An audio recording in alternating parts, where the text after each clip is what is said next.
kahirapan ng tao. Kami hindi tanga sa mga kalokohan mo. Ang iyong kapangyarihan ay para sa bayan. Basta alan, ang pangalan laging naninindigan.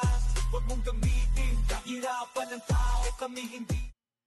Yun, good day sa inyo lahat at welcome sa ating YouTube channel. Ang pag-uusapan natin ngayon ay itong si Kengkoy Man.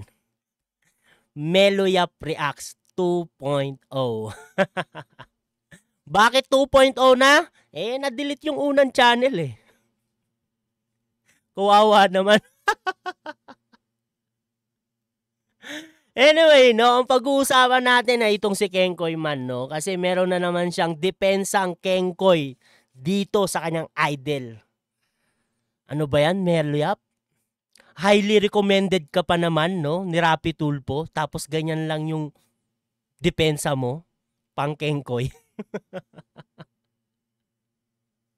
Putik yan, no? Anyway, simulan na natin to. Pero bago tayo magsimula, syempre, shoutout sa inyo lahat. At let's do this. Pakinggan natin si Kengkoy Man, no, kung paano niya, no, palusutin, no, palusutin, palusutan itong si Rapi Tulfo. Pakinggan natin to. Ito ngayon kay Atty. Claire, dapat inaalam niya yung magkabilang panig bago siya magbalita. Alamin yung magkabilang panig bago daw magbalita. Pakinggan ninyo kung ano sinabi dito ni Atty. Claire. Ano? Pakinggan natin ito. Hindi aakyat yan, takot sa akin yan. Hinamo ko na ng debate yan, takot yan. Strong lang talaga ang may amats, no? Meloyap, no? Lahat takot sa'yo, no? Pakinggan ninyo to sabi ni Atty. Claire ito. Siya, Mondays to Wednesdays. Ang title nito, Senator Rapi Tulfo, Conflict of Interest. Di nakaw ng pera, pero nakaw ng oras. So dito inaakusahan niya na... Anong inaakusahan? Saan banda? Tignan mo nga mabuti. Pinanood mo bang mabuti yung content niya ni Atty. Claire? Saan banda inaakusahan? Puntuhin mo. Diretso. Si Rapi Tulfo magnanakaw ng oras. Sabay, magnanakaw pa rin, question mark. Tandaan natin yan, ha? Ang tanong, pabasa natin kay Bex. Si Rapi Tulfo magnanakaw ng oras. Sabay, magnanakaw pa rin, question mark. Magnanakaw pa rin ba ng... Tinatanong niya, magnanakaw pa rin. Pero dito, inakusahan niya, di nakaw pera, pero nakaw oras. Pero nakaw ng oras. Tandaan natin yan, ha? Hindi nakaw ng pera, pero nakaw ng oras. Okay? Yun yung tanong eh. Yun yung tanong. Hindi nakaw ng pera, pero nakaw rin ba ng oras? So inakusahan niya rito na si Rapi Tulfo ay nagnanakaw ng oras. Bakit? Tingnan natin kung hindi ba talaga. Tumingin kang mabuti sa salamin. Kung kailan niya aaminin. Hindi, joke lang. Kasi Tuesday tsaka Friday nasa RTIA eh. Yun ang sinasabi niya. Natin. Ano sinasabi niya? Hindi si Atty. Claire na nagsabi nun. Pakinggan mo kasi mabuti. Yan ang mahirap sa'yo, Bix eh. Pinapasa mo kay Atty. Claire eh. May pinanggalingan yung sinasabi na yon. Na yung Thursday and Friday, nasa radyo siya. Nasa programa siya. Nasa Rapi Tulfo in action siya. May pinanggalingan yon. Kengkoy ka talaga, no? Wednesdays, sa Senado siya. Thursdays to Fridays, sa radyo siya. Happy ako sa pagiging isang senador. Happy siya sa pagiging senador, ha? Pakinggan mo mabuti yung idol mo. Highly recommended ka niyan. Gagawa ko yung gusto ko. Kasi Monday to Wednesday, sa Senado, and then Thursday and Friday, dito ko sa radyo. Si Rapi Tulfo mismo ang nagsabi, Monday hanggang Wednesday sa Senado. Thursday and Friday doon siya sa radyo. Si Rapi Tulfo mismo ang nagsabi nun. Huwag kang Kengkoy. Thursday and Friday, dito ko sa radyo. Tandaan nyo, ang trabaho ng isang senador ay hindi 9 to 5 or 9 to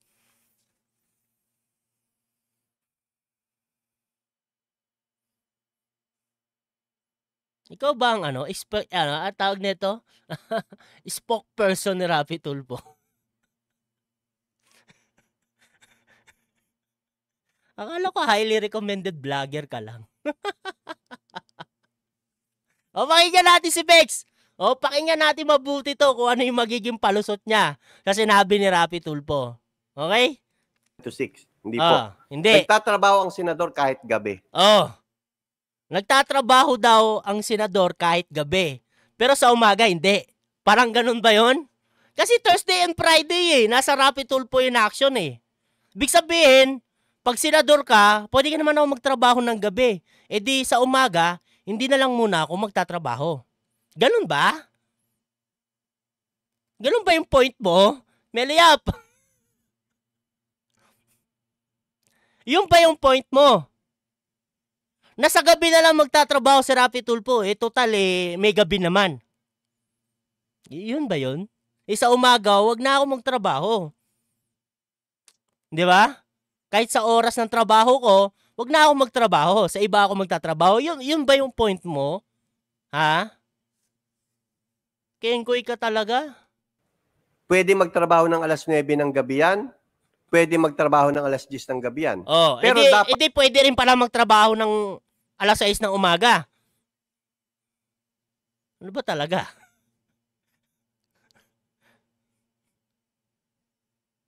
Pag-isipan mo nga mabuti ang pinagsasabi mo dyan, Dex. Dapat, kung meron hearing sa Senate, lalo na ron sa pinamumunuan nila, dapat nandun sila. Kaya nga sabi niya, Monday to Wednesday, nandun sila. Nakikita naman ninyo, palaging may hearing si Senator Rapi Tulfo. Oo nga naman, lagi naman namin nakikita sa hearing yan. Kaso puro sabaw nga lang. Minsan lang tumama si Idol. Mabibilang lang sa daliri. Madami sa hearing niya, puro akusa. Keso may nagkwento sa kanya ng ganto, keso may nagsabi sa kanya ng ganto, ganon. Tuloy. Paano ba dapat magtrabaho ang isang public servant? Magandang tanong. Meloya, paano nga ba magtrabaho ang isang public servant? Sinasabi niya ng ibang public servant, kulang yung 24/7 Kung talagang magtatrabaho ka nang maayos. Si Rapi Tulfo na rin mismo nagsabi nun. Yung 100% gagawin niyang 200% pag siya. No? Pag siya ay nagtrabaho bilang public servant. Bakit ngayon parang 50-50 na lang? Parang hindi pa nga 50-50. Parang 2070, 2080. Parang ganun. Mondays to Wednesdays lang ba? Hindi niya maaaring sabihin na nagtatrabaho siya sa gobyerno ng Thursdays and Fridays. Narinig mo yon? Hindi mo pwedeng sabihin na nagtatrabaho si Rapi Tulfo ng Thursday and Friday. Kasi nga, paano yun private company yun Hindi raw maaaring sabihin ni Rapi Tulfo na nagtatrabaho siya ng Wednesday and Thursdays. Pwede. Tuloy. Pwede daw pwede. Sabi ni Bex, pwede. Pinupuntahan niya ay ang sarili niyang programa. Ang pinupuntahan niya ay ang sarili niyang programa, RTIA. Ang tanong ko naman sa iyo, Atty. Claire Castro, after ng RTIA, pwede na ba siyang bumalik sa pagiging senador niya at sa bahay gumawa ng batas? At naririnig mo ba talaga yung tinatanong mo? Alam mo, Bex, no? Sa sinasabi mong ganyan, pinoprove mo lang lalo, no, na talagang nagnanakaw ng oras si Rapi Tulfo. Kasi sinasabi mo, di ba, babalik siya sa pagiging senador. Ibig sabihin, iniwan niya yung pagiging senador niya dahil pumunta siya sa Rapi Tulfo in action. Yan ka na naman, nilalaglag mo talaga yung puon mo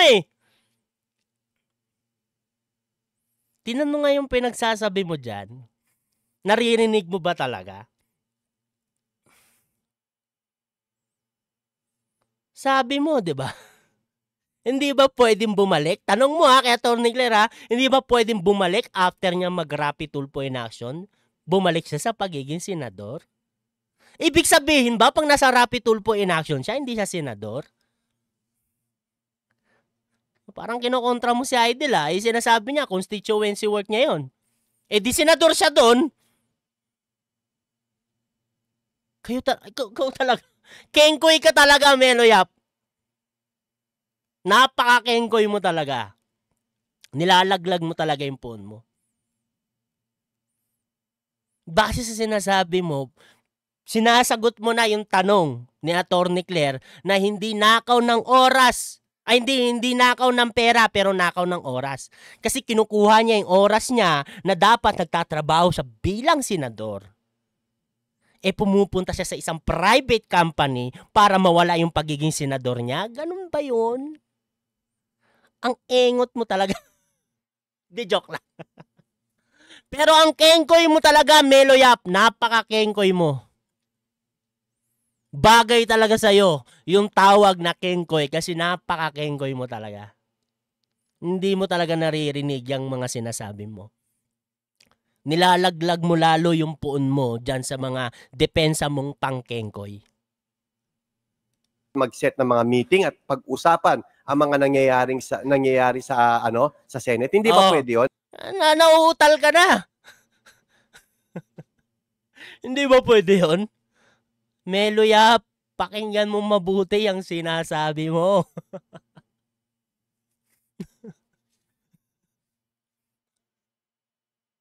Di pinatutunayan mo nga na talagang si Rapi Tulfo, kinukuha niya yung oras niya.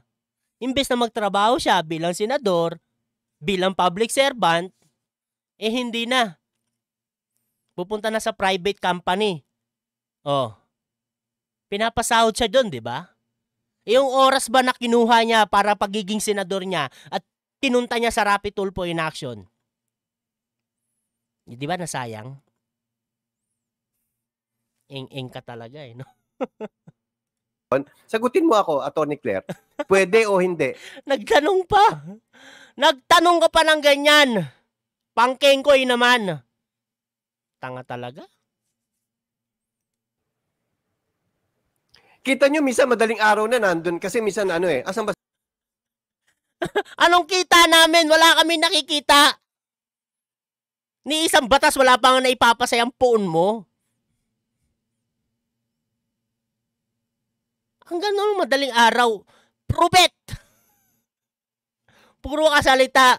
Anong gusto mo? Maniwala kami sa'yo. Yan nga na naman, maniniwala na naman kami sa'yo. Dapat kami maniwala. Paano ka paniniwalaan? Kaya nga na-delete yung channel mo. Si Sen, may kinakausap ko yung friend ko. Ay nako, nandun pa sa Senate, may hearing. Alas 11 yun. Alas 11 ng gabi yun, tinatanong. Pwede namin sabihin, invento time na naman yan. Ginagaya mo na naman yung phone mo. Magpakita ng ebidensya. Kung asan ba si Sen? Di ba walang hearing? Hindi, nagpaset siya ng parang special hearing yung ginawa niya. Nagpapa-special meeting pa daw si Idol. Ano na pala? Parang wala naman. Kengkoy talaga. Hindi ko alam kung naipalabas sa sa TV yun. So may mga ganun trabaho ang senador. So, pero sa umaga wala. Mag-Rapi Tulfo in action na lang. Ganun ba yung punto mo? Eng-eng ka talaga. Kengkoy yung putik yan. Pwedeng during RTIA, nandun siya sa RTIA, pero after ng RTIA, pwede naman gumagawa siya ng trabaho niya bilang... Pwede din hindi pala. Kasi sinasabi mo, pwedeng magtrabaho pwede din hindi na magtrabaho. Gets mo? Gets mo ba talaga yung punto mo, ha, Bex? Visit, imbes na sitahin mo si Rapi Tulfo sa ginagawa niyang ganyan. Hindi. Protektahan natin. Tama lang yan. Pwede naman sa gabi magtrabaho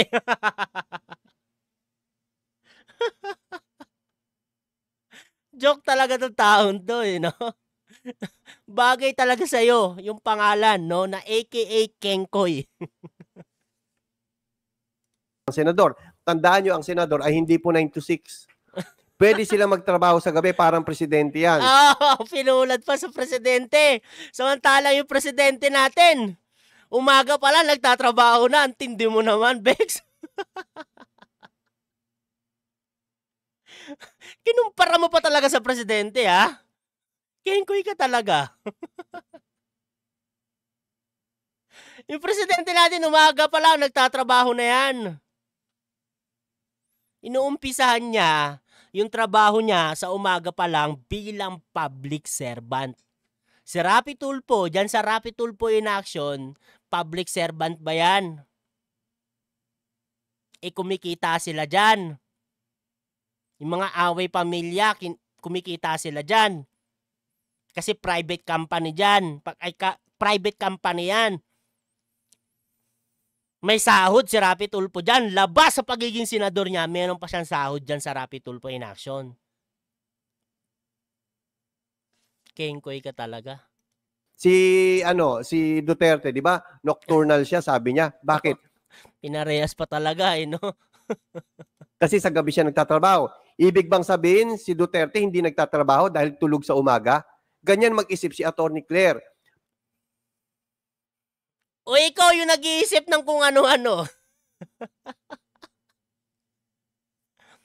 Ang point dito, Melo Yap, si Rapi Tulfo, inaalisan niya. Natutulog ba si Rapi Tulfo? Kinumpara mo kay Digong, no? Na baka tulog siya nung oras na yon ng umaga. Kasi sabi mo nga, nocturnal daw siya. Diba? Itong kay Rapi Tulfo, ibang case ito. Dahil si Rapi Tulfo, gising na gising. Nasa Rapi Tulfo in Action. Nagtatrabaho, hindi bilang senador. Bilang isang broadcaster. Nagigets mo ba talaga yung sinasabi mo? Ing-ing ka talaga? Kengkoy ka talaga. Napaka-kengkoy mo.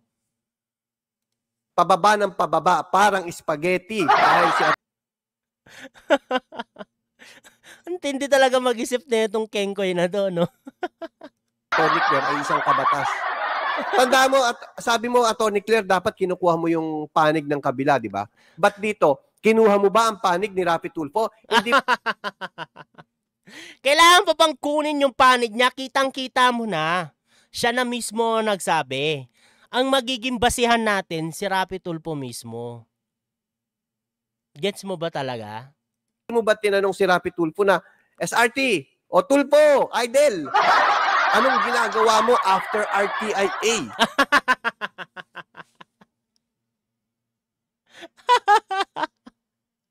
Anak ng tutsa, ba't kailangan pa tanongin yun?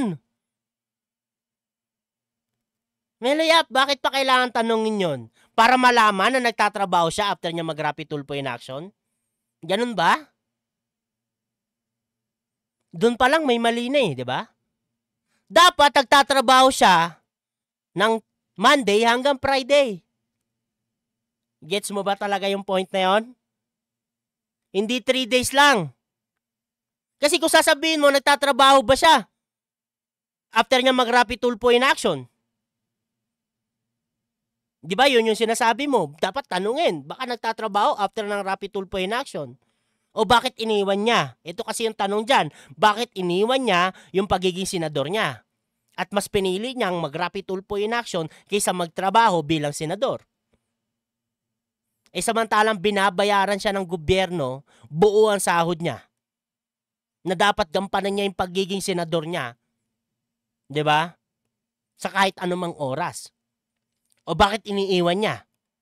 At mas pinipili niya na mag-Rapi Tulfo in Action. Gets mo ba talaga? Nagigets mo na ba talaga? Ha? Na ikaw na ang sumasagot doon sa tanong ni Atty. Claire Castro. Na hindi nga nakaw ng pera, pero nakaw ng oras. Gets mo rin, no? Kengkoy ka talaga? Ewan ko sa'yo. Hindi ba dapat ganun din para kunin mo yung kabilang panig para masabihin mo, kung sinabi ni Rapi Tulfo, wala, ng chichiks. After RTI, ng chichiks lang ako. Visit ka, Bex! Ang dahil magiging comparison. Ang dahil pwedeng maging example pala, hindi comparison. Pwede mo mang gawing example, putik, pang chichiks pa.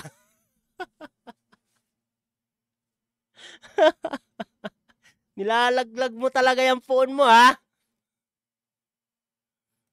Doon pwede mong sabihin nyo na nagnanakaw ng oras. Pero yung pag-Rapi Tulfo in Action niya, hindi siya nagnanakaw ng oras. Gets mo ba talaga yung punto mo? Ang tanga naman.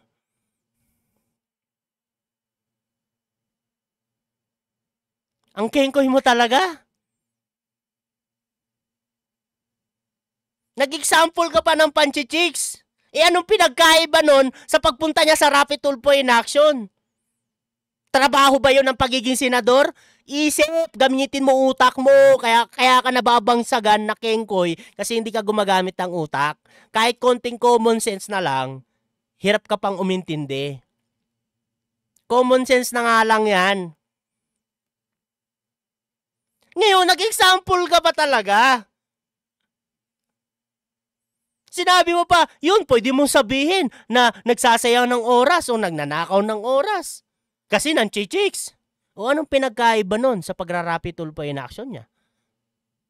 Labas naman yun sa pagiging senador niya. Gumagamit ka ba talaga ng utak? Kaya nga sinasabi ni Rapi Tulfo constituency work niya para pasok pa rin sa pagiging senador niya. Gets mo ba talaga? Nilalaglag mo talaga yung phone mo, no? Kengkoy ka nga talaga. Gamit utak, Meloyap. Kunting common sense lang yan. Pero, hindi mo ginawa. Ano bang malay mo? After RTIA, meron hearing yan. Meron yan meeting with, sa mga lawyers niya. Nauutal ka. Constituency work.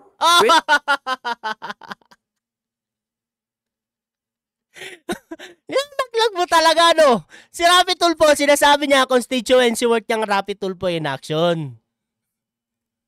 After pala lang Rapi Tulfo in action, yun lang yung constituency work. Parang ganun ba? Ito yun. So, nakikita mo, Tony Claire, kung gaano kakahinang media men. Si Atty. Claire pa talaga ang mahina. Di ba parang ikaw yung mahinang vlogger kasi nga na-delete yung channel mo? Delete ang channel. Huwag kasing gamitin yung katangahan. Gamit din utak. Meloyap. Kung gaano kakahinang journalist, opinion ko lang to, total, may akusasyon ka rin naman dito di nakaw ito, ulitin niya. ng pera pero nakaw oras. O ikaw, ang masasabi ko Gets mo talaga, Vex. Sa'yo, mahina kang journalist. Nasa may Kengkoy, abuti ko lang kwentang banat. Yung point, yung tanong ni Atty. Claire, ikaw na mismo sumasagot. Nilaglag mo na naman yung phone mo. Mainstream ka pa man din. Sasabi mo, hindi mo hiningi yung panic ko. Pwede naman. Akit ka rito. Ako, subukan mo akong i-shout.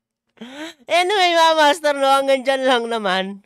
Huwag na natin papain to kasi si Kengkoy lang naman ito, no? Pero meron pa ditong part sa mga video na to na sasagutin ko din, no? Parang G kasi si Vex ngayon, eh. Huwag mo na natin pansinin. Pero ito lang, itong video na to, no? Hindi pala ito live stream. Baka mamaya magtanong naman, bakit walang live, no? Pre-recorded lang muna tayo, no? Medyo busy tayo sa oras. Kaya pre-recorded lang muna tayo ngayon. No, pero Bex, gamit naman utak, nilalaglag mo yung phone mo. Kengkoy ka talaga. Sinagot mo na yung tanong ni Atty. Claire Castro na hindi niya nakaw ng oras, hindi niya nakaw ng pera pero nakaw ng oras. Nag-example ka pa talagang tanga ka, no? Anyway, mga master, hanggang dito na lang tayo at maraming salamat sa pagsama sa ating video, no? At ingat kayo palagi. God bless sa inyong lahat. Bye-bye po.